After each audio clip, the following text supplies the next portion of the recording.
أعوذ بالله السميع العليم من الشيطان الرجيم. بسم الله الرحمن الرحيم. السلام عليكم ورحمة الله وبركاته.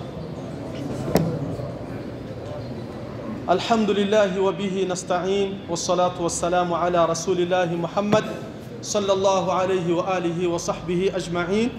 أما بعد ishimwe kuzo bikwiriye Allah subhanahu wa ta'ala, amahoro n'umugisha bisakare kosozereje intumwa n'abahanuzi Muhammad mwene Abdullah we n'umuryango we n'abasangirangendo be n'abakomeje kugera ikirenge mu cyabo kugeza ku munsi umeruka. Bavandimwe b'Islam, kuri uyu munsi kuri isaha tuba dufite ibisobanuro by'igitabo gitagatifu cya Qur'ani. Uyu munsi tukaba turi buganire kuri suratu Ash-Shams. Mu masomo yacu aheruka twaganiriye kuri suratu Al-Layl, aho Nyagasani subhanahu wa ta'ala yatangiye suratu Al-Layl arahira ku bintu mutadada kimwe ari kinyuranyo cy'ikindi. Nyuma tuza kubona impamvu muri suratu Al-Layl Allah subhanahu wa ta'ala yarahiye ku bintu mutadada kimwe ari kinyuranyo cy'ikindi, nuko nanone message Allah subhanahu wa ta'ala yashakaga gutanga muri suratul Layl nayo yaganiraga ku bantu cyangwa se ku bintu nanone mutadada binyuranye. Allah subhanahu wa ta'ala muri suratul Layl yarahiye ku manywa, arahira ku ijoro kimwe n'ikinyuranyo cy'ikindi, hanyuma arangije atubwira umuntu utanga kubera Imana subhanahu wa ta'ala kandi agatanga afite ikhlas n'umutima wo gutanga kubera Allah ndetse ananemera ijuru. Ku rundi ruhande nanone Allah subhanahu wa ta'ala aganira ku muntu nanone w'umunyabugugu kandi utemera ijuru. Ibi bikaba bijyanye n'urugero twabonye rw'ikintu cyabaye ku gihe cy'intumwa y'Imana Muhammad sallallahu alaihi wasallam ku murima w'itende n'igiti cy'itende cyari gifite ishami mu rugo rw'umukene. Uyu munsi rero dufite isura nshya ariyo suratu Ash-Shams. Ngira ngo iyi sura abo twari kumwe ubushize muri tafsiri ya suratu Al-Layl, murabyibuka muri hadith y'intumwa y'Imana Muhammad sallallahu alayhi wasallam, ubwo intumwa y'Imana yabwiraga Muadh ibn Jabal ikamubwira iti halla sallaita bisabbih isma rabbikal a'la wash-shamsi waduhaha wal-layli idha yaghsha. Iyi hadith murayibuka ubwo intumwa y'Imana Muhammad sallallahu alayhi wasallam yabwiraga umusangirangendo wayo Muadh ibn Jabal amaze gusari, iramubwira iti mu isala yawe iyo uza kwisomera isura imwe mu masura atatu ariyo sabbih isma rabbikal a'la cyangwa wash-shamsi waduhaha ari nayo turimo gusobanura nonaha, cyangwa wal-layli idha yaghsha. Ibi rero byerekana agaciro k'izi sura kuko ni isura ziri hagati, akaba ari byiza kuzisoma ku isala nanone zigira ibisomo byo hagati, cyane cyane nka salatul isha ni byiza gusoma imwe muri izi sura. Ibi twari twabiganiriyeho ubushize ku burebure. Suratu Shams rero akaba ari isura makiya yamanukiye yahishuriwe imaka. Ibi ngibi iyo tubivuze muri iri somo abarimenyereye muzi icyo bivuze, tuzi neza properties n'itandukaniro riba hagati y'amasura cyangwa aya byamanukiye imaka n'amasura cyangwa aya byamanukiye imadina. Mu masomo yacu yashize twabonye ko isura zimanukira cyangwa aya zahishuriwe imaka zibanda cyane kuri tawhid, zikibanda kwigisha abantu Imana, zikibanda kumenya Imana, zikibanda kwigisha abantu kugira ikinyabupfura bakwiye kugira imbere ya Nyagasani Allah subhanahu wa ta'ala. Ku rundi ruhande isura ndetse na aya byahishuriwe imadina byibanda ku burebure ku mategeko, aho usanga Allah subhanahu wa ta'ala arimo kuganira kuri details z'amategeko agize idini ya Islam. Ibi rero ni nako bimeze muri suratu Ash-Shams, kuko Allah subhanahu wa ta'ala muri iyi sura atanga urugero rwa bamwe mu bantu babayeho mu mateka aribo qawmu Thamud, abantu ba Thamud. Turaza kuza kubabona ku burebure mu bisobanuro by'iyi sura. Nanone isomo Allah abashaka kuduha iyo tuganirije kuri aba bantu ushobora kubafata ukabashyira mu mwanya w'abakuraishi mu ntangiriro y'Ubuislamu. Nanone ukaba wafata n'intumwa y'Imana Muhammad sallallahu alayhi wasallam ukayishyira mu mwanya w'intumwa yari yaratumwe kuri abo bantu ariyo Saleh. ibi turaza kuza kubiganiraho ku burebure muri iyi sura. Bivuze ngo kuba iyi sura yaramanukiye i Maka mu ntangiriro y'ubutumwa, mu ntangiriro y'akazi kari gakomereye intumwa y'Imana Muhammad sallallahu alayhi wasallam ko kwigisha abantu babatswe n'ibangikanyamana, basenga ibigirwamana kandi batemera Imana. Hanyuma tukagaruka nanone ku kazi gakomeye intumwa y'Imana yari ifite yo kwigisha abantu Imana batigeze bamenya, Imana imwe rukumbi, mu gihe bo bari basanganywe ibigirwamana 340 n'ibindi byinshi, bafite ikigirwamana kibarinda inzara, bafite ikigirwamana basenga igihe cy'imvura, bafite ibyo byose bituma Allah subhanahu wa ta'ala aha intumwa Muhammad sallallahu alayhi wasallam urugero ruri practical rwibwiriza butumwa rusa n'urw'abantu bavugwa muri iyi sura, ariyo suratu ash-Shams. Allah subhanahu wa ta'ala rero yatangiye iyi sura arahira. Allah subhanahu wa ta'ala arahira kuki? Ararahira ku izuba. Allah subhanahu wa ta'ala ati wash-shamsi wa duhaha, ndahiye ku izuba, ndahiye ku izuba n'umucyo waryo n'urumuri rwaryo. Abo twari kumwe ubushize mwibuke tuganira kuri tafsiri ya suratu ad-duha, twavuze ko iyo Allah subhanahu wa ta'ala arahiye ku mucyo, arahiye ku manywa, aba arahiye no ku zuba, kuko izuba niryo ritanga umucyo. Ibi rero urushaho kubisobanukirwa iyo uje muri iyi sura, kuko Allah subhanahu wa ta'ala yarabihuje abihuriza noneho muri aya imwe. Aravuga ati wash-shamsi wa duhaha. Mwibuke surati duha Allah atangirira kuri ki? Atangirira kuri wadduha. None hano Allah subhanahu wa ta'ala bihurije muri aya imwe. Aravuze ati wash-shamsi, ndahiye ku izuba, wa duhaha, n'umucyo waryo, n'umucyo uturuka ku izuba. Aha rero dufite ibisobanuro byatanzwe n'abasesenguzi ba Qur'ani bo guhera ku gihe cy'intumwa y'Imana Muhammad sallallahu alayhi wasallam, barimo abasangirangendo b'intumwa y'Imana ndetse n'ababakurikiye. Mujahid aratubwira ati ash-shamsi wa duhaha, icyo bishatse kuvuga dawuha. Allah subhanahu wa ta'ala arahiye ku zuba, arahira no ku mucyo izuba ritanga. Hanyuma uwo mucyo ni uwuhe? An-naharu kullu, ni igihe izuba riba ryarashe, isi ifite umucyo uturuka ku zuba kugeza igihe amanywa ari buze kurangirira. Icyo gihe cyose isi ibimurikiwe n'izuba, niyo waba utarireba rikinyirijwe n'ibicu, ariko uriya mucyo uburiho ubuturuka ku zuba. Nicyo Allah subhanahu wa ta'ala yarahiriyeho muri iyi sura, aravuga ati wash-shamsi wa duhaha. Aha rero Allah subhanahu wa ta'ala aqsama Allahu bish-shamsi wa nahariha, yarahiye ku izuba, arahira no ku mucyo uterwa n'izuba. Li anna dawu ash-shamsi adh-dhahir huwa an-nahar, kubera ko umucyo w'izuba ugaragarira uwo ari we wese ni amanywa. Umucyo uturuka ku zuba tuyita amanywa. Nanone n'igihe izuba riba ridahari tukacyita ijoro, niyo haba hari amatara acanye, ariko kuva nta zuba rihari tuba turi mu ijoro. Allah subhanahu wa ta'ala arahiye ku izuba, nicyo ritanga aricyo umucyo. Amanywa agiye kurahira ku kindi kiremwa mu biremwa bye nanone bikomeye. Twabonye ko ash-shamsu, izuba, wal qamar, ndetse n'ukwezi biri mu biremwa bikomeye, biremwa bihambaye bya Nyagasani subhanahu wa ta'ala. Aya ni ikimenyetso kigaragaza ubuhambare bwa Nyagasani subhanahu wa ta'ala. Muri aya ya kabiri Allah subhanahu wa ta'ala arahira ku kwezi, aravuga ati wal qamari, ndahiye no ku kwezi, idha talaha. Idha talaha, iri jambo rishatse kuvuga iki? Ahangaha dufite tafsir, dufite ibisobanuro nanone by'abasangirangendo b'intumwa y'Imana Muhammad sallallahu alayhi wasallam ndetse n'ababakurikiye, basobanura iri jambo wal qamari, ndahiye ku kwezi, idha talaha. Iri jambo rishatse kuvuga iki? Icya mbere, idha tabi'aha, iyo twese tuzi ko ukwezi gusimburanwa n'izuba. Iyo dufite izuba ku manywa, nijoro iyo haje ijoro, umucyo w'ijoro nanone tuba turi buwukesha iki? Ukwezi. Ukwezi kwaba kudahari akaba ari umwijima w'icuraburindi. Allah subhanahu wa ta'ala yarahiye ku mucyo, ku izuba n'umucyo ritanga, arangije arahira ku kwezi no kuba ukwezi nako gutanga umucyo, an-nuru mu ijoro. Ash-shamsu diya, izuba ritanga urumuri ku manywa, hanyuma al-qamar ukwezi nijoro kugatanga anur, umucyo, ku buryo abantu baba baticaye mu mwijima w'icuraburindi. Hanyuma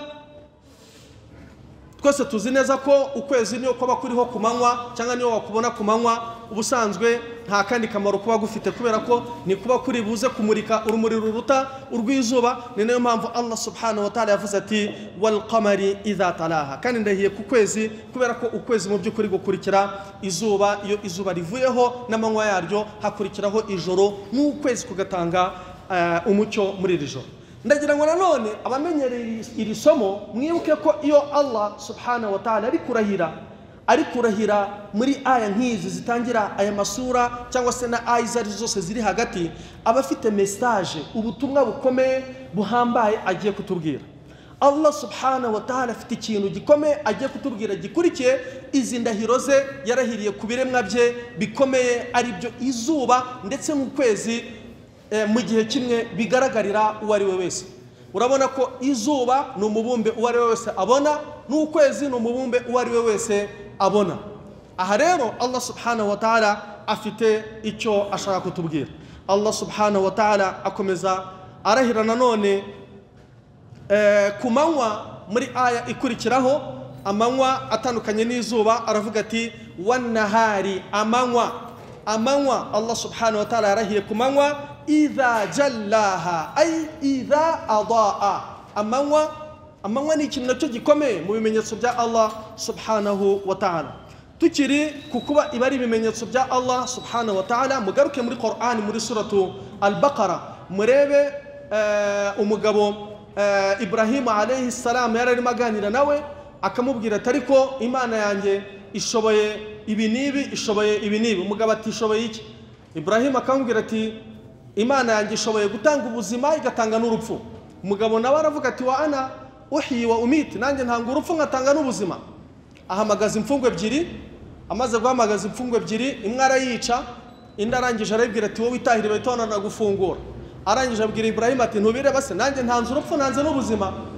Ibrahim alayhi salam arareba, aramwitegereza, aramubwira ati reka ngubwire icyo utashobora noneho kandi kiri mu maboko ya Allah subhanahu wa ta'ala. Fa inna Allah ya'ti bishamsi min al-mashriq, izuba iyo rirashe mu gitondo rirasira iburasirazuba, ari Allah subhanahu wa ta'ala uriturukije iburasirazuba. Fa'ti biha min al-maghrib, niba wumva ufite ubushobozi nk'ubwa Allah, nawe noneho ritegeka rirasire iburengerazuba. Qur'an iratubwira iti fabuhita alladhi kafar, uwo muntu aratsindwa, nawe arabibona ko mu by'ukuri hari ibiri beyond y'ubushobozi bwe.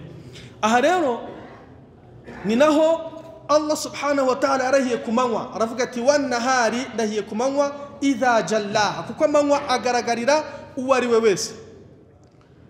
Hanyuma Allah subhanahu wa ta'ala arahiye ku manywa hano yatandukanyije n'izuba, agiye kongera arahire ku ijoro nanone aritandukanyije n'ukwezi. Allah subhanahu wa ta'ala aravuga ati wallayli, ndahiye no ku ijoro, idha yaghshaha, iyo ijoro naryo rimaze kuba igicuku. Bivuze ngo ijoro ni aya, nacyo ni ikimenyetso mu bimenyetso bya Nyagasani Allah subhanahu wa ta'ala.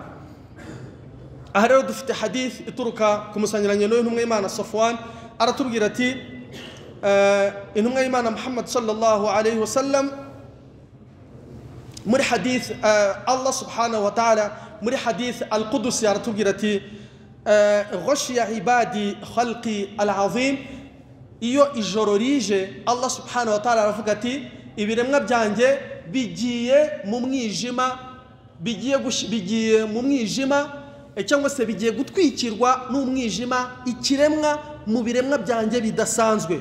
Hanyuma falaylu yahabuhu, abantu busanzwe batinya ijoro, bagatinya n'ibyo bashobora guhuriramo nijoro mu ijoro. Walladhi khalaqahu ahaqqu an yuhab, ariko uwaremye ijoro ariwe Allah subhanahu wa ta'ala niwe dukwiriye gutinya kuruta ibindi.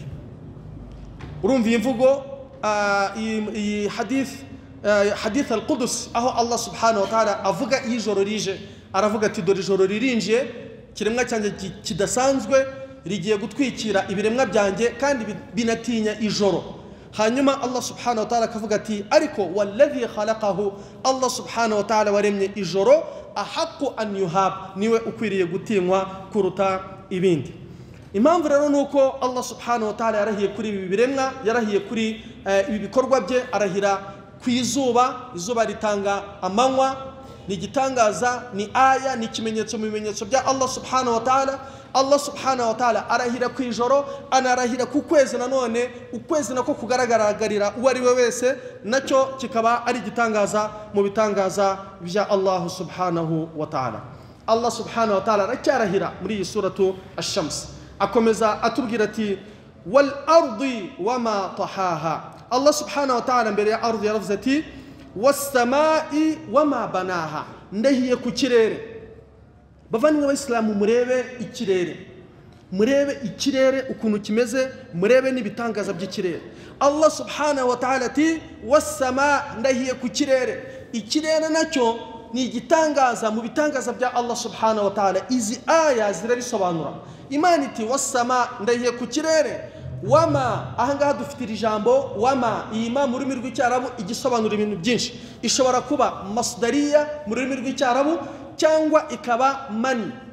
Ibi byombi bifite icyo bivuze, ariko Ibn Kathir aratubwira ati iyi ma yakoreshejwe aha muri iyi aya was-samai wama, iyi ma iramutse ari masdariya cyangwa akaba ari man, byose biruzuzanya kuko byose bigaragaza imbaraga za Nyagasani subhanahu wa ta'ala. Iyi ma ikurikira as-sama, ikirere. Allah subhanahu wa ta'ala ati was-sama wama banaha, ndahiye no ku kirere wama banaha. Bishatse kuvuga iki? Ahangaha Ibn Kathir aratubwira ati was-sama wa banaha, cyangwa se was-sama'u wa baniha, ndahiye ku kirere n'uwakibambye.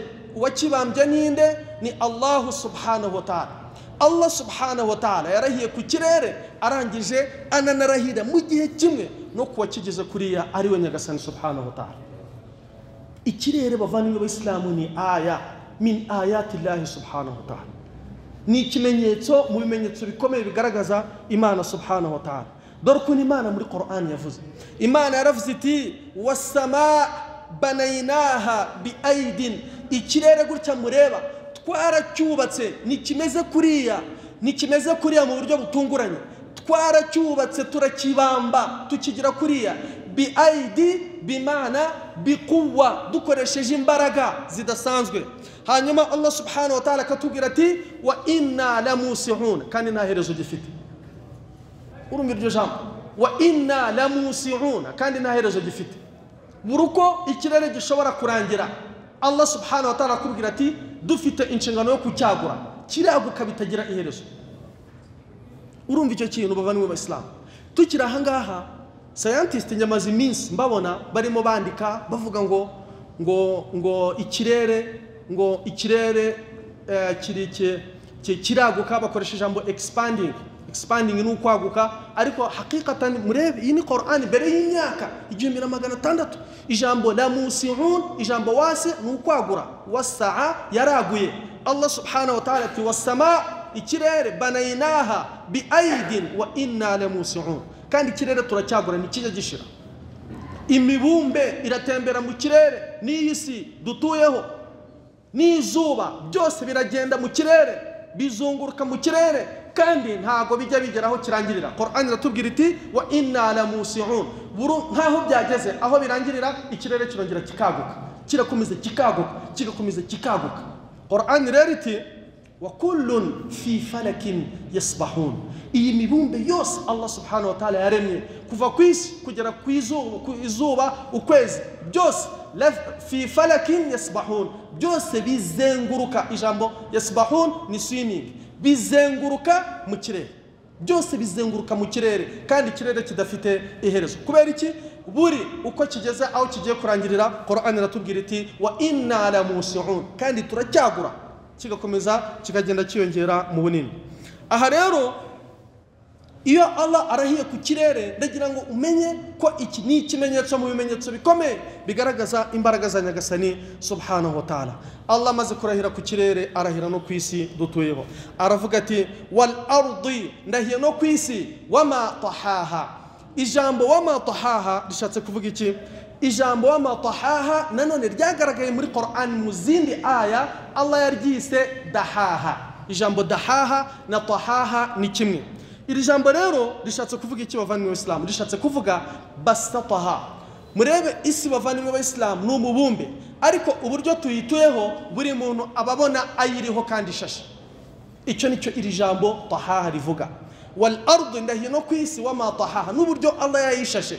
Buri muntu ahuri ukabona uhagaze ahantu hashashe haringaniye, ukumva ntuhengamye, ukumva ntutembe uburyo, ukumva ntutembe ibumoso, kandi mu by'ukuri uri ku isi ya Nyagasani subhanahu wa ta'ala. Imana iti wama tahaha, ndahiye ku isi, ndahiye no mu buryo Allah subhanahu wa ta'ala yayishashe, ku buryo aho uri hose uba wumva hashashe kandi harambuye hameze neza. Allah subhanahu wa ta'ala amaze kurahira kuri ibi bitangaza, amaze kurahira kuri ibi bimenyetso bikomeye bigaragaza imbaraga ze. Yarahiye ku izuba n'umucyo waryo, arahira ku kwezi n'umucyo w'ukwezi n'urumuri rw'ukwezi. Allah subhanahu wa ta'ala arahira ku manywa, arangije arahira ku ijoro. Allah subhanahu wa ta'ala arangije arahira ku kirere, arangije avuga n'ibitangaza byacu byo kuba ikirere nta herezo gifite. Arangije arahira ku isi n'igitangaza isi ifite cyo kuba buri muntu ahari ababona hashashe. Allah subhanahu wa ta'ala agiye kuduha ubutumwa bwe, ubutumwa bwa Allah subhanahu wa ta'ala nyuma y'izi ndahiro ku bitangaza bye bikomeye bitugaragarira. Ni iyihe bavandimwe b'Islam? Aratubwira ati, Allah subhanahu wa ta'ala atubwira ati wa nafsin wama sawaha, ndahiye no kuri roho, roho y'umuntu bavandimwe b'Islam, wama sawaha, ndetse na Allah subhanahu wa ta'ala wayigize roho akayiha ibituma iba roho. Nafsi, Allah subhanahu wa ta'ala yarahiye kuri nafsi nanone, ariko mu by'ukuri iyi ndahiro ya Allah subhanahu wa ta'ala arahira kuri nafsi ifitanye isano n'ibiri bukurikire iyi ndahiro. Allah subhanahu wa ta'ala ati wa nafsin wama sawaha, ndahiye no kuri roho. Ay wama sawaha, ninde waremye roho akayitunganya? Ni Allah subhanahu wa ta'ala. Yayiremye ate? ayikora ate? khalaqaha sawiya, yayiremye iri ku murongo mustaqima, umurongo ugororotse, ala alfitrati alqawi alqayyima. Allah subhanahu wa ta'ala arema roho iyo ariyo yose yayiremanye fitra, umutima wo kumenya Allah subhanahu wa ta'ala. Nicyo iyi ayivuze, wa nafsin wama sawaha, ndahiye no kuri roho na wa wundi wayiremye akayirema iri ku murongo nyawo wo kugandukira Allah subhanahu wa ta'ala. Roho zacu zose bavandimwe b'Islam niko Allah subhanahu wa ta'ala yaziremye ziri ku murongo wo kugandukira Allah subhanahu wa ta'ala. Ikibazo kivuka ryari? Ikibazo kivuka iyo umuntu amaze kugera hano ku isi. Nyagasani subhanahu wa ta'ala aravuze ati muri surati Rum, fa aqim wajhaka lid-dini hanifan, mu by'ukuri gerageza igihe cyose ujye werekeza uburanga bwawe ku idini yo gusenga Imana imwe rukumbi. Hanifan, wirinde ibangikanyamana. Fitrata Allah, uwo nguwo ni wo muco Allah yashyize muri buri roho. Allati fatara an-nasa alayha, buri muntu wese avukana message imubwira ko ari ikiremwa cya Nyagasani subhanahu wa ta'ala. Ibibazo byose byo kuyoba biza hano ku isi. Allah subhanahu wa ta'ala ati la tabdila li khalqillah, ntabwo ushobora kubona ikintu cyasimbura umuco wo kumenya Allah subhanahu wa ta'ala. Iyi fitra bavandimwe b'Islam ushobora kuyumva ukumvira goye kuyumva, ariko reka nkubwire, iyo abantu bavukiye ahantu hatari intumwa, hatigeze hagaragara iyobokamana, hatigeze haba intumwa, bakavukira nk'ahantu mu ishyamba cyangwa mu bantu batigeze bahura n'umubwiriza w'ubutumwa uwo ari we wese, igihe kiragera waza ugasanga barimo barasenga, bafite ikintu barimo gusenga. Urumva ko bafite fitra yo gusenga. Igihe cyabo iyo kigezeho cyo gutekereza ku Mana, shitani iti zikababwira iti mwikwirwa mwibaza byinshi, Imana muroroshe namwe mwakora yanyu, mubaze ikintu musenge. Ariko mu ntangiriro umutima wo gusenga no kumenya ko hariho Imana ibashinzwe yabaremye, abo bantu bisanze aho hantu, uwo mutima waba ufite, iyo niyo fitra. Ariko noneho kubera ko nta numwe hari iri buberekera Imana nyayo, kubera ko nta muhanuzi uhari, shitani kazi kababa hafi, kababwira iti muhumure nabonye murimo kwibaza byinshi ku Mana yanyu, n'iki ngiki cyaba Imana. Nyuma y'igihe wazaza ugasanga basenga ibigirwamana. Ni nayo mpamvu Allah subhanahu wa ta'ala yagiye yohereza iki? intumwa n'abahanuzi kugira ngo bakome imbere iyo mikorere ya Satani. Intumwa rero akamaro kazo ni akahe? Intumwa zo zarazaga zikabwira abantu zitariko ndabizi neza ko muzi ko mufite Imana, ariko ikimusenga ntabwo ari Imana. Imana yanyu ni Allah subhanahu wa ta'ala, turaza kubibona ni Imana imwe rukumbi. Abantu rero hakabamo abemeye izo ntumwa bakaba bemera Imana, abahakanye izo ntumwa bakaba koko ukuri abakurikiye shaytani. Kandi unibuke iki kibazo ni kibazo gikomeye, kuko Musa alayhi salam Firaun yakibajije Musa alayhi salam, yaramubajije ati fama balul quruni alula, kuri kumbwira ngo nimenye Imana yawe kandi nyemere ngo nibwo nzarokoka, ese abatarigeze bayimenya bapfuye utarabaho abo bizagenda bite? Musa alayhi salam aramusubiza ati abo ngabo ubumenyi bwabo buri kwa Nyagasani subhanahu wa ta'ala, niwe uzi icyazabakoza. Intumwa y'Imana Muhammad sallallahu alaihi wasallam yatubwiye ko abo ku munsi w'imperuka bazashyirwa mu kigeragezo cya live, ku munsi w'imperuka gikomeye, kigeragezo kiri live ku munsi w'imperuka. Allah subhanahu wa ta'ala azakibaha, namara kukibaha uzagitsinda Imana izavuga iti uyu niyahora n'intumwa yanjye ari kunyemera. Uzagitsindwa ku munsi w'imperuka nanone Allah subhanahu wa ta'ala azavuga ati uyu niyo nari kumwoherereza intumwa n'abamarayika akabareba imbona nkubone, ntago yari kunyemera. Murakizi icyo kigeragezo kandi yuko harimo abakibuka umwe, nta muntu ukizira ikigeragezo kizashyirwamo abantu batigeze bagira amakuru kuyoboka Imana mu buzima bwabo. Tafadhali muncamake.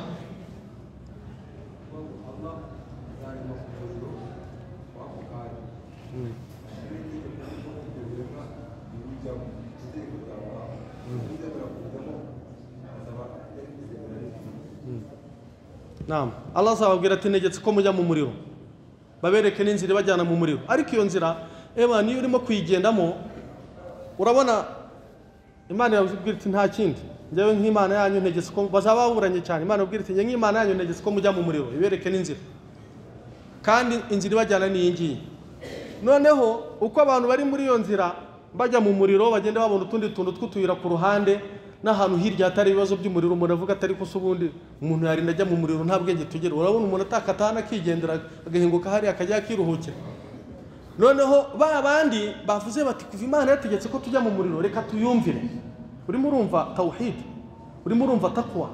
Abo ngabo bagende nibarenga steps bashobora no kugenda igihe kirekire. Tumaze iminsi tubiganiraho ku munsi w'imperuka Qur'an yaravuze iti fi yawmin kana miqdaru 50,000 sana, ni nk'imyaka 50,000 yo kwisi. Urumva si ibintu birimo byoroshye, urumva ibintu birimo byoroshye, bashobora no kugenda igihe kinini. Hanyuma ba bandi bari muri ya nzira bagere ahantu bababwira bati mwebwe mwatsinze murabo mu ijuru murabemera Imana. Ba bandi bagiye bakatira mu mayira bagenda barenzaho n'amagambo yo gutuka Imana no kwivugisha, abo ngabo abamareka babo habohe mu minyururo bakurira bajyane mu muriro. Kubera iki? Niyo bari kuba ku isi ntabwo bari kuzemera Imana. Utigute kurikira abantu bavugwa muri iyi suratu ash-shams. Hanyuma Nyagasani subhanahu wa ta'ala aratubwira ati wa nafsin wa ma sawaha, ndahiye kuri roho na Allah subhanahu wa ta'ala wayiremye mu ntangiriro iri ku murongo nyawo wo gutinya Imana subhanahu wa ta'ala. Ntabwo ari byo gusa, fa alhamaha fujuraha wa taqwaha. Allah subhanahu wa ta'ala buri roho akayiha uburyo bwo kumenya ikizima n'igipfu. Ni yari icyaha ntawe ugikora atakizi, ni yari ikiza ntawe ugikora atakizi. Ibi nibyo Allah subhanahu wa ta'ala yavuze muri iyi aya. Fa arshadaha, Allah yerekera buri roho fujuraha, ibyaha wazi, ku buryo umuntu ababira bakavuga ati ibi ni ibyaha, Imana irabyanga. Yanabikora akaba bikora abizi neza ibyo ari gukora ibyo ari byo. Fa alhamaha fujuraha, Allah subhanahu wa ta'ala aha buri roho kumenya icyiza ndetse n'ikibi. Allah subhanahu wa ta'ala message muri iyi sura aratubwira ati qad aflaha man zakaha. Iriya roho Allah yarahiriragaho mu kanya, wa nafsin wa ma sawaha, ndahiye no kuri iriya roho ndetse n'uriya wayiremye ariwe Allah subhanahu wa ta'ala. Imana iti qad aflaha, azatsinda man zakaha, wa muntu uzayeza, wa muntu uzeza roho ye. Taharaha, azayeza min al akhlaqi dani'a, ayikureho imico mibi, waradha'il, n'ibikorwa by'umwanda. Zakaha ni ukugira roho yeze, roho itarya haram, roho idakora icyaha. Ariko mbere ya byose bavandimwe b'Islam, roho izimana. Kumenya Imana ni rwo rufunguzo rw'ibintu byose. Kumenya Imana nta gushidikanya. Qad aflaha man zakkaha. Ibi nanone tubisanga mu yindi sura tuzageraho mu minsi iri imbere, ariyo suratul A'la. Imana yaravuze iti qad aflaha man tazakka, muri sabbih isma rabbikal a'la wa dhakara isma rabbih fasalla. Urabona ko aba bantu bavugwa muri suratul A'la muri aya 14-15 ni nawuyo uvugwa muri iyi suratu ash-Shams. Nanone ku rundi ruhande, uyu muntu wejeje roho ye akamenya amategeko ya Allah subhanahu wa ta'ala n'uburyo bwo kuyagenderaho, akamenya ibyaha n'uburyo bwo kubyirinda, n'ikimucitse nk'umuntu akamenya gusaba imbabazi vuba Allah subhanahu wa ta'ala, kuko azimana kandi ayiha agaciro mu buzima bwe. Ku rundi ruhande dufite undi nanone unyuranije n'uyu, ari wende waqad khaba man dassaha. Hanyuma wa muntu uzanduza roho ye nawe n'umunyagihombo. Dassaha, azanduza roho ye, azayishyiraho ibizinga, azayanduza ate? Akhmalaha wa wada'a minha bikhudlanihi iyaha anil huda. Wa muntu uzamenya ukuri kwa Allah subhanahu wa ta'ala akanga kugukurikira ku bushake, intumwa zikamwerekera ijambo ry'Imana akaritera umugongo ku bushake, Qur'an ikamwereka halali akayitera umugongo ku bushake, Qur'an ikamwereka haram akayitera umugongo ku bushake. Uyu Qur'an iratubwira iti dassaha, roho ye aragenda akayinika mu bintu by'umukara bimeze nka vidanje. Dassaha izi dasais ni umwanda, ni ibintu by'ibidomo by'umukara roho z'abantu ziba zifite, roho ikaba itari clear, ikaba itari green. Aha rero subhanahu wa ta'ala akomeza atubwira ati qad aflaha man zakka Allah. Ni ukuvuga ngo intumwa y'Imana Muhammad sallallahu alayhi wa sallam muri hadith ya Ibn Abbas radiyallahu ta'ala anhu, Ibn Abbas aratubwira ati sami'tu an-nabiy sallallahu alayhi wa sallam yaqul, numvise intumwa y'Imana Muhammad sallallahu alayhi wa sallam ivuga iti qad aflaha man zakkaha, yaratsinze wa wundi wesheje roho ye. Qala an-nabiy sallallahu alayhi wa sallam, intumwa y'Imana yaravuze iti aflahat nafsu zakkaha Allah. Wa muntu ukora ibikorwa byiza Imana yishimira, Imana subhanahu wa ta'ala ikabimwakirira, roho ye ikaba yeze igihe cyose uwo nguwo yamaze kubona intsinzi, kandi iyo ntsinzi nta yindi ni ijuru rya Nyagasani subhanahu wa ta'ala. Bavandimwe b'Islam, igihe cyose tujye dusaba Allah kuduha imitima yeze, kweza roho zacu no kweza ibituza byacu. Ibi tubisanga mu busabe bw'intumwa y'Imana Muhammad sallallahu alayhi wa sallam. Intumwa y'Imana muri hadith ya Ibn Abbas nanone intumwa y'Imana yajyaga isaba, yaravugaga iti Allahumma ati nafsi taqwaha anta waliyuha wa maulaha anta khayru man zakkaha. Iyi ni hadith ya Ibn Abbas radiyallahu ta'ala anhu. Intumwa y'Imana kubera ko izi neza ko roho Allah niwe uzi ibiba biri kuri roho, ushobora kugira ngo roho yawe irakeye kandi idakeye. Niyo mpamvu ugomba no kongera gusaba Allah subhanahu wa ta'ala kugira ngo yoze roho yawe ayikeshe. Intumwa y'Imana iravuga iti Allahumma ati nafsi taqwaha, Mana Nyagasani roho yanjye yihe kugutinya, anta waliyuha wa maulaha, uyifite mu biganza byawe, uyifiteho ubushobozi, wa khayru man zakkaha, kandi ni nawe wayeza neza kuruta ikindi cyari cyo cyose. Ibi nanone tubisanga muri hadith, iyo ni ya mbere ya Ibn Abbas. Hadith ya kabiri ya Abu Huraira radiyallahu ta'ala anhu, aratubwira ati intumwa y'Imana Muhammad sallallahu alayhi wa sallam yasomye iriya aya ivuga iti fa alhamaha fujuraha wa taqwaha. Allah subhanahu wa ta'ala yahaye roho y'umuntu kumenya ibibi n'ibyiza. Intumwa y'Imana irangije ihita isoma aya magambo, iravuga iti Allahumma ati nafsi taqwaha, Mana roho yanjye yihe kugutinya, wa zakkiha anta khayru man zakkaha, kandi uyeze kuko ni wowe mwiza wo kuyeza, anta waliyuha wa maulaha, uyifite mu kiganza cyawe kandi uyifiteho ubushobozi. Uwo ni Allah subhanahu wa ta'ala. Uwo ni umusangirangendo wa kangahe wa kabiri? Abu Huraira. Umusangirangendo wa gatatu ni Aisha radiyallahu ta'ala anha, umugore w'intumwa y'Imana Muhammad sallallahu alayhi wa sallam, ummul mu'minin, mama w'abemera. Aratubwira ati umunsi umwe Aisha yari aryamye, أنها فقدت النبي صلى الله عليه وسلم من مضجعه. ومسلم عائشة رضي الله تعالى عنه akangutse abura intumwa y'Imana, akaba intumwa y'Imana ku buriri, akabakabye intumwa y'Imana ku buriri arayibura.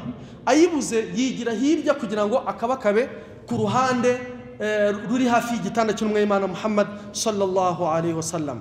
Hanyuma arangije ayikoraho, ayikozeho arayikurikira umugongo akora ku mutwe wayo yumva iri sijida. Yumvishije iri sijida atega amatwi ibyo intumwa y'Imana yari irimo gusaba. Aisha radhiyallahu ta'ala anha aratubwira ati numvise intumwa y'Imana mu magambo yavuze muri ako kanya iri sijida yaravuze iti Rabbi mana nyagasani a'ti nafsi taqwaha, roho yanjye yihe kugutinya, wazakkiha anta khairu man zakkaha, kandi uyeze kuko ni wowe mwiza wo kuyeza, anta waliyuha wa maulaha, uyifite mu biganza byawe kandi uyifite ubushobozi. Bivuze ngo bavandimwe b'Abayisilamu, iyo Imana ivuze iti qad aflaha man zakkaha, mu by'ukuri yaratsinze uriya wejeje roho ye. Ni ku bikorwa byiza dukora, ni ku kwirinda ibibi, ariko nanone tugasaba Nyagasani subhanahu wa ta'ala kugira ngo adufashe abitwakirire. Niyo mpamvu y'izi hadith eshatu zikurikiranye intumwa y'Imana Muhammad sallallahu alaihi wasallam yagiye yigisha abasangirangendo bayo. Qur'ani suratu Shams, Allah subhanahu wa ta'ala yatangiye arahira ku izuba n'urumuri rwaryo, arahira ku kwezi n'umucyo wako, arahira ku manywa aturuka ku zuba, arahira ku ijoro rituruka ku zuba riba ryarenze, arangije Allah subhanahu wa ta'ala arahira kuri roho n'uwayiremye ari we Nyagasani subhanahu wa ta'ala. Mbere yo kurahira kuri roho, Allah yarahiye ku kirere kidafite iherezo, wasamaa banaynaha biaidin wa inna lamusi'un, ikirere twarakibambye kandi twicara tucyagura nikijya kirangira. Hanyuma Allah subhanahu wa ta'ala amaze kurahira ku kirere arahira ku isi, wal ardi wama tahaha, ndahiye no ku isi no ku buryo Allah subhanahu wa ta'ala yayisashe. Arangije Allah subhanahu wa ta'ala arahira kuri roho, wa nafsi wama sawaha, arahira kuri roho no kuri Allah subhanahu wa ta'ala wayiremye iri ku murongo wo kumumenya. Hanyuma Allah subhanahu wa ta'ala akigisha roho, akereka roho ibikorwa byiza byo kumutinya n'ibikorwa bibi Allah yabujije. Fa alhamaha fujuraha wa taqwaha, Allah subhanahu wa ta'ala agatangaza insinzi kuri wa muntu uzashobora gutsinda amarangamutima ya roho ye. Allah subhanahu wa ta'ala agatangaza igihombo no kuri wa muntu uzategekwa na roho ye. Nicyo izi aya zishatse kuvuga mu ncamake. Allah subhanahu wa ta'ala ati kadhabat thamudu bitahwaha. Iyo usesenguye iyi sura usanga urari urugero. Allah subhanahu wa ta'ala agiye kuduha urugero rw'abantu banze kweza roho zabo. Allah ati kadhabat thamudu bitahwaha, ubu bwoko bw'abathamudu bwarahakanye, bumaze guhakana, buhakana kubera iki? Bitahwaha, kubera ko bwari busanzwe ari ubwoko bubi. Ubu bwoko ni ubuhe bavandimwe b'Islamu bw'aba bantu b'abathamudu? Ubu bwoko ni ubwoko Qur'an yavuze ndetse mu ntangiriro y'ubutumwa bw'intumwa y'Imana Muhammad sallallahu alaihi wasallam.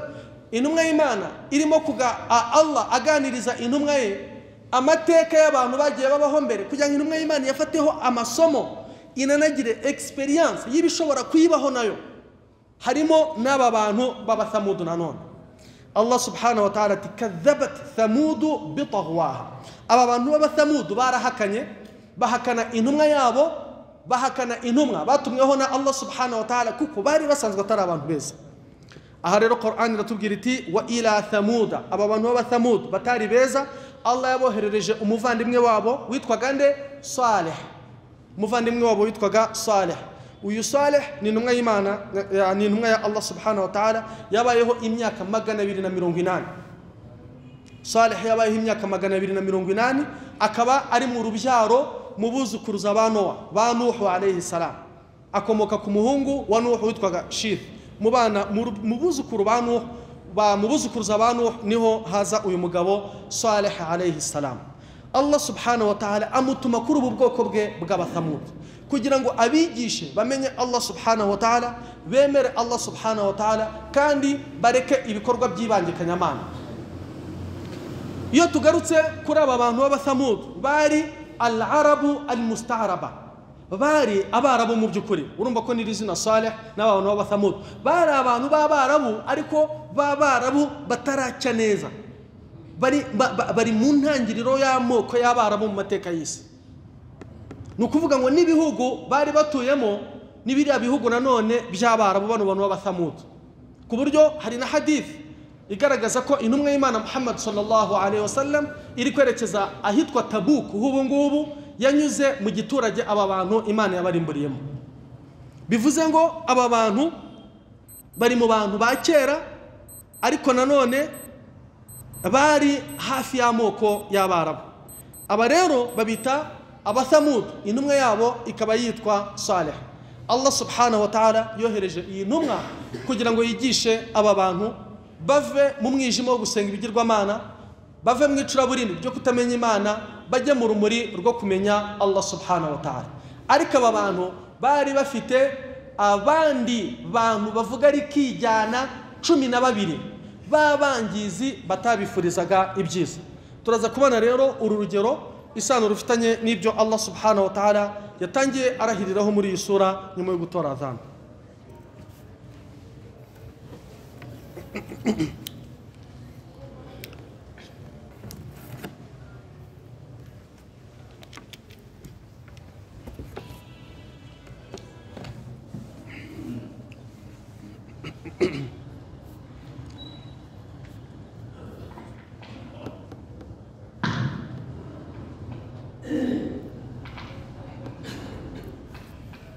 الله أكبر الله أكبر الله أكبر الله أكبر أشهد أن لا إله إلا الله أشهد أن لا إله إلا الله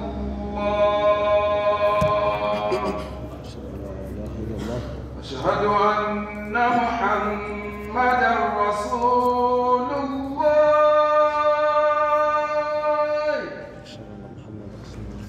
أشهد أن محمدا رسول الله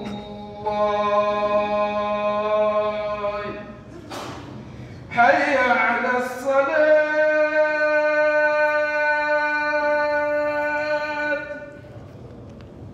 حي على الصلاة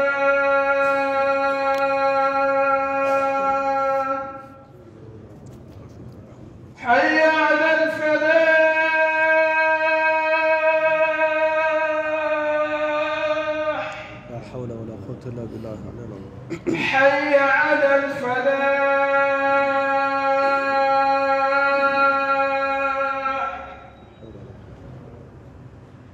الله أكبر الله أكبر جل شأنه تبارك وتعالى. الله أكبر الله. لا إله إلا الله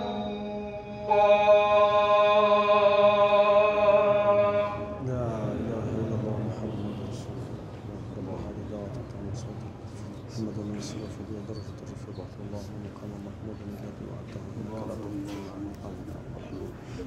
نعم. aba bantu rero b'Abathamud Allah subhanahu wa ta'ala amaze kuboherereza iyi ntumwa ariyo Salih alayhi salam. Salih yaraje arabigisha baramuhakana. Ni nayo mpamvu Quran tubwira iti kadhabat Thamud bitaghwaha bi ajma'iha.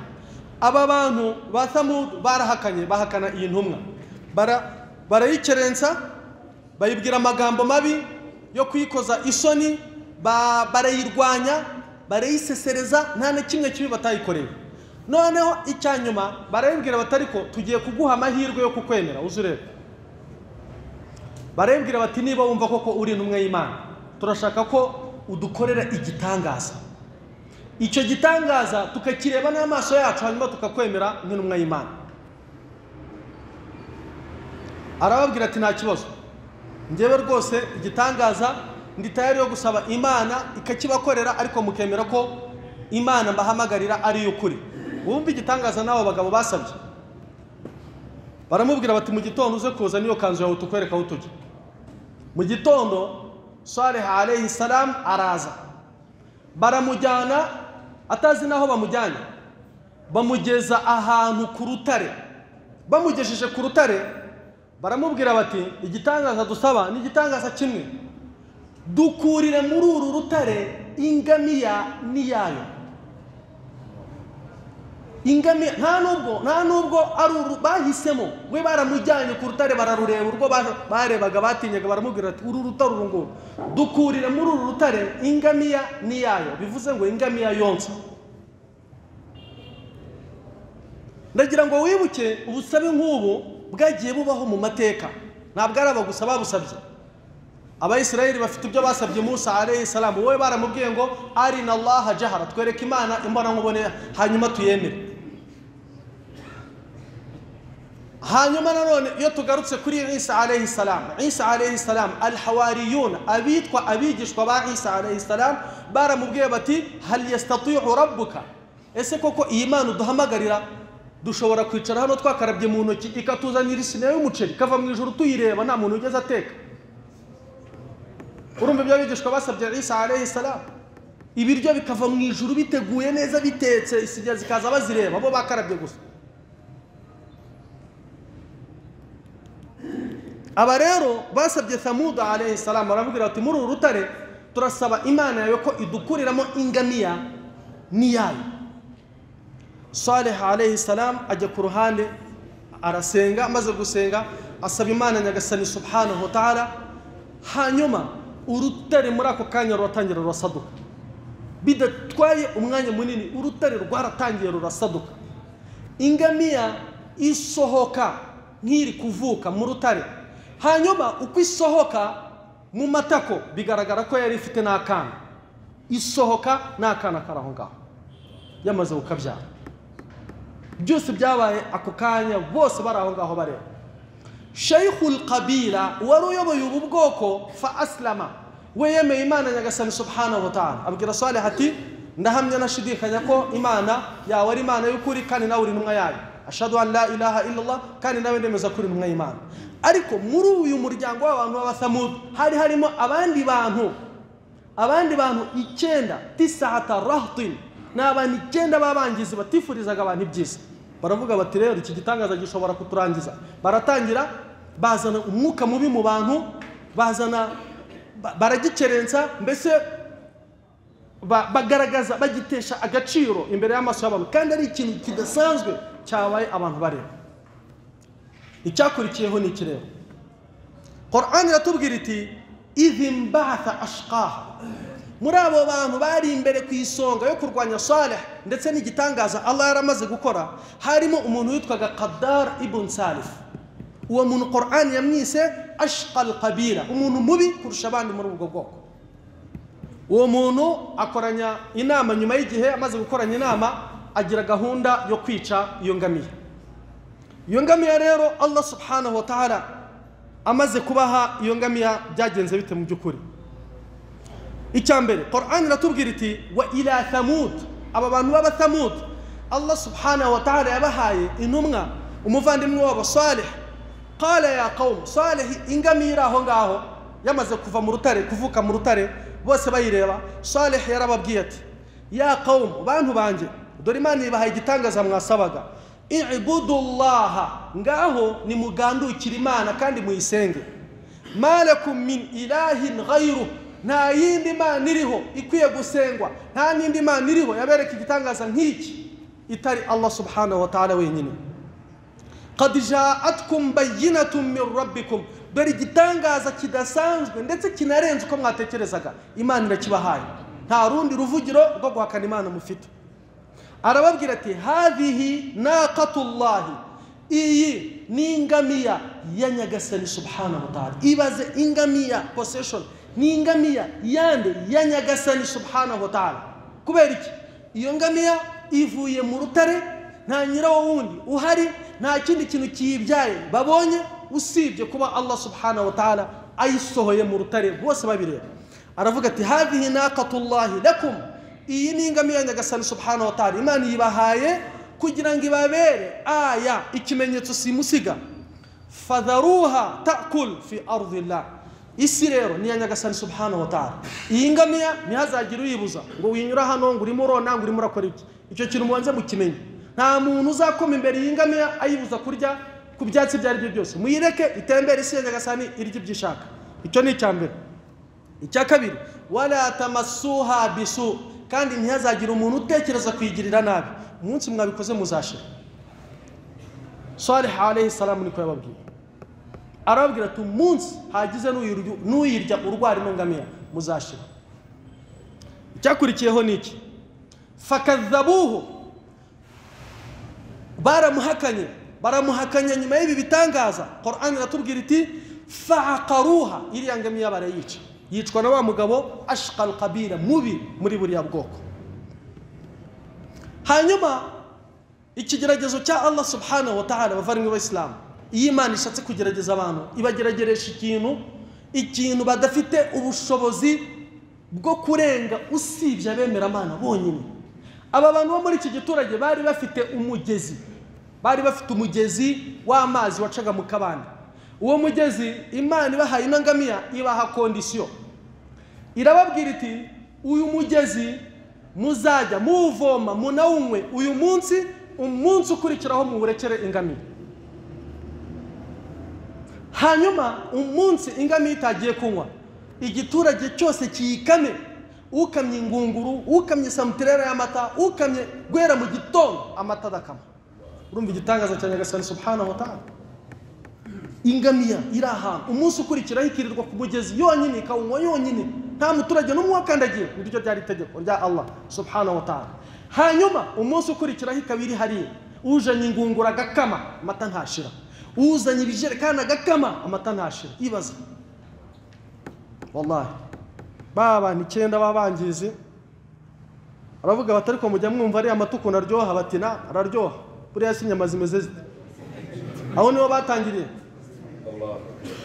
Qur'an iratubwira iti fakadhabuhu, bahakana intumwa y'Imana Salih alayhi salam, fa'aqaruha, ingamiya ya Allah subhanahu wa ta'ala barayica.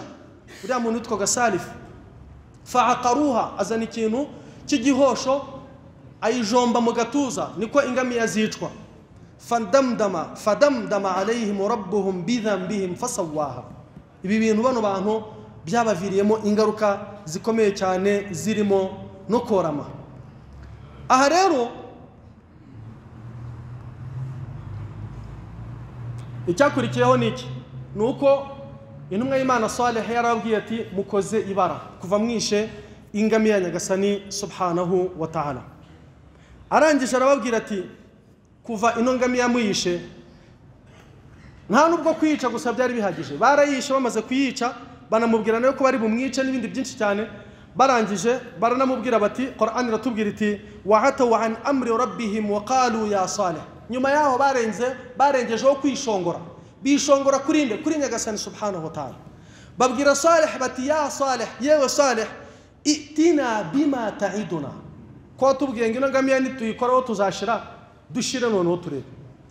Murumva icyo kintu niko bamubwiye, dushire noneho turebe in kunta min al-mursalin, niba ko ibyo uvuga ngo uri intumwa ari byo. Qur'an yatubwira iti wa'atu an amri rabbihim, ibyo barabikoze barenza no kwishongora, bishongora kurinde kuri Allah subhanahu wa ta'ala. Salih arababwira ati reka mbabwize ukuri n'ababeshya, tamatta'u fi darikum 3 ayyamin, musigaranye iminsi 3, count down. Ntumwa z'Imana subhanahu wa ta'ala nta mukino zabaga zifite. Musigaranye iminsi 3, tamatta'u, murye munywe mwishimishe, niba wari ufite icyo akunda agisezere. Iminsi musigaranye ni 3, yabahaye iminsi 3. Abangaba Allah subhanahu wa ta'ala yabahaye myinshi mu by'ukuri. Bigaragara ko na tauba yarashobokaga nuko bari abantu babi. Iminsi 3 ni myinshi, ariko impamvu mbwiye ni iminsi 3 ni myinshi bagereranye na qaumu Lut. Urebe